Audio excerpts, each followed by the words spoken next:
Okay. Hello, everybody. Welcome to another edition of Marion County Espresso TV. I'm your host, Steve Woodhouse, and today I'm joined by our old friend Jessi Galligan with the Pella Historical Society.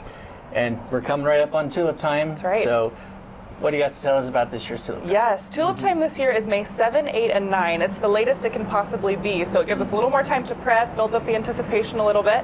And our theme this year is Planted in Tradition, Blooming with Fun. So we are taking that seriously, and as you've seen, we've already started blooming with fun. So having some early tulips this year, but they're beautiful no matter when they bloom. Yeah, and it's a little chilly day, so I know that's going to be good for them to keep them around longer. We'll still have plenty of tulips, no matter what, right? We always have plenty of tulips. You know, there's 300,000 tulips about that bloom in Pella during this season. So the city plants a lot of those. Pella Historical plants a lot of those. We're here in Schulte Gardens where about 35,000 tulips bloom. And then, of course, just private businesses and residents plant a lot of tulips, too. So we saw blooms starting already in mid-March, which is pretty normal. And they're looking really beautiful right now. Like you said, the weather has a huge impact. So a cool day like this slows down that bloom a little bit. Hot days, lots of wind will move the bloom along faster. So we're really hopeful that we do have some beds at tulip time still, but we're thinking peak bloom will probably come before tulip time. So if you want to see beautiful tulips, come now. If you want to come for the food, the parades, the dancing, the culture, come at tulip time. If you can, come to both, right? Absolutely. You know, it's always a good time to come to Pella anyway, Yes. but come for 2 or 3 weeks, you know. And Absolutely. check everything out during tulip time and check out the flowers beforehand. And I've already seen people coming in and checking out, like we were down here yesterday checking out the Central Park. Yeah. So have you had a lot of visitors at the village? Yeah, actually the last few weeks, so we opened March 23rd, so we've been open about a month now, and it was pretty steady, not dead, but fairly slow. But Saturday, like you just said, we saw an explosion of people. It was a really busy day, so we're hoping that was sort of the kickoff to this really busy season now. We start our self-guided tours of the Vermeer Windmill now, so that means we will not turn people away when they want to visit the windmill, and it's a great time to visit because you're guaranteed a tour, and the tulips in the village are beautiful as well, and it's just, it's an action-packed time. There's an excitement in the air. It is. And is there anything new, like any new vendors or any new food vendors is what I'm getting at, because the food is the most important. Of course, yes. Yeah. I don't think that there are any new food vendors this year. We do have one that has a different name, but it's the same vendor as before. So I think you're going to see all your old favorites. We're working on our vendor map as we've had for these last few years. But you'll have, your typical Dutch food like poffertjes, stroopwafels, oliebollen, but then you'll also have your typical festival food, the funnel cake, the corn dogs, things like that. So I eat every meal at one of our vendors during tulip time because you got to pack it all into 3 days. So. And how has your big marketing push gone? Are you expecting very many visitors this year compared to others? Yeah, it's a good question. Actually, we really don't spend as much money on marketing as we used to because the word really gets out itself.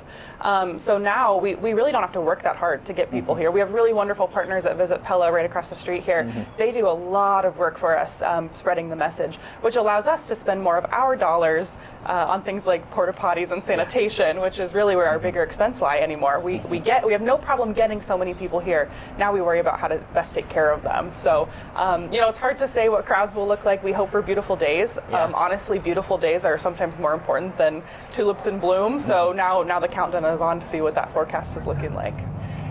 And so what else can we expect from tulip time this year? I mean, every year there's a lot of similarity, but there's always something unique about it. Yeah, for sure. So what are you most looking forward to this year? Gosh, well, last year was our big 90th anniversary, so we had a lot of new and exciting things going on for that. This year, it's more of just those old faithfuls. We don't really have anything that new. I will say, look for a new float in the parade. I cannot say more than that right now, but that is one of the most exciting things that I'm looking forward to is a new float in the parade. Will this be in each parade and as well as the night parades? That is the plan. The plan is for it to be in all 6 parades. It was thanks to a generous donation from a local family. So we'll share more when we can, but it's a really exciting time to have that new float. That's definitely the biggest thing I think new this year. Of course, we have our Tulip Time art show in the Opera House again. This will be the 2nd year for that.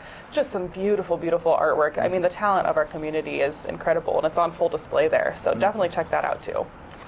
And so you said this weekend was like the last relaxing one you're going to have in a while. So How busy, what is it typically like for you during tulip time as the director of the Historical Society? Yeah, well, yesterday was kind of my last chill Saturday. We cleaned the house, we got some things done, because a week from now is our city tours on April 26, 25, whatever the last April of Saturday of April is. Our city tour is downtown, which is going to be wonderful as we allow people to see Pella from a wagon. It's just a really fun time.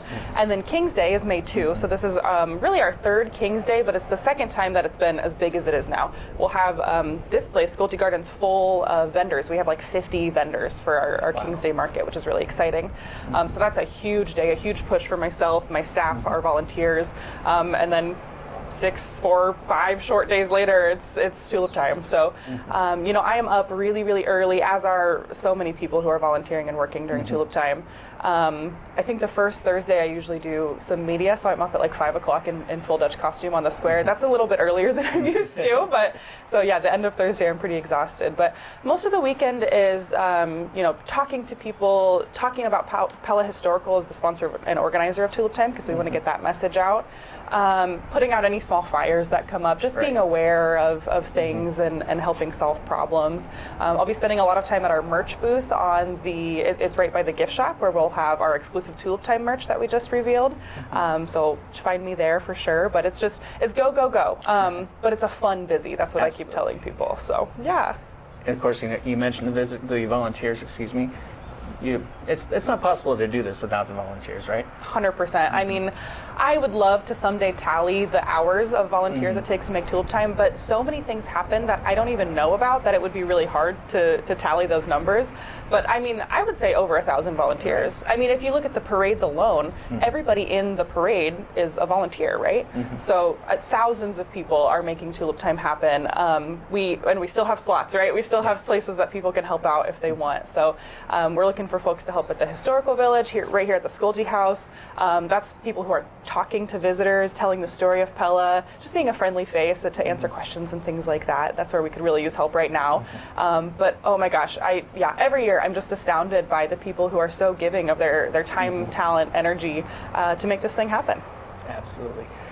Well, I know that you're a very, very busy woman. Monty's a very busy guy today, so is there anything more you want to add, or just a reminder, folks, come on out to tulip time, right? Absolutely. Come on out to tulip time. Tulips or not, we will have a good time, and in the meantime, definitely enjoy the tulips. Absolutely. Well, thank you, Jessi. Thank you, Steve. Thank you all for joining us.